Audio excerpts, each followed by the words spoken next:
I accept that smokers might feel a little bit aggrieved, but I want to point out that this is very much a last resort. We educate people, we try to make sure that there are proper facilities where they can stub out properly, and enforcing is very much the last thing down the line.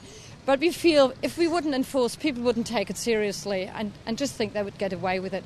So enforcement is a very important part of the whole of the campaign. But talking about the amounts here, to some it would seem a little bit illogical because smokers could just stay inside and smoke there and be fined £50 rather than go outside, risk being fined £75 for dropping their fag ends on the pavement outside. Well, we're talking about two separate parts of legislation here. We are dealing under the new Clean Neighbourhoods Act with litter enforcement, and that is £75 whether you drop a cigarette end or whether you drop a packet of crisps, for example. So we don't make a difference between a small end or bigger litter that is being dropped. And Stephen, you're an enforcement officer. Have you noticed an increase in the problem? There's certainly been an increase in the amount of complaints we get about cigarette-related litter. As the council said, litter's just litter, whether it's fast food, cigarettes or what. And how do people react when you go up to them and fine them for throwing their cigarette butts on the floor? They're normally okay.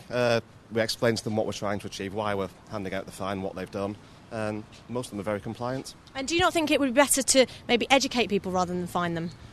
We do as well. We're working very close with pubs and clubs, trying to get voluntary schemes going to get them to provide facilities, for example, cigarette ashtrays.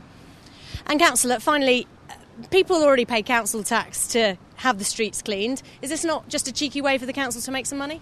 We don't make any profit out of the fines that we receive. It costs the council a lot more to put the whole of the enforcement team onto the streets.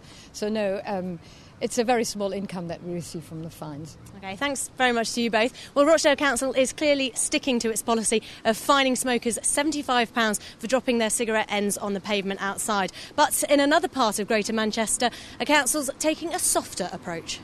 We see enforcement as just one tool we can use in Salford. It's very much part of a bigger education programme. So since the cigarette bans came in force in July, we've concentrated on an education programme all the way across the city. We've done road shows, we've been to colleges, university, residents groups. We've given out over 8,000 sort of personal ashtrays. That's sort of one sort of design. There are lots of different designs to try and stop the litter becoming a problem across the city. Enforcement, yes, it's a very important part of what we do, but it is only one tool.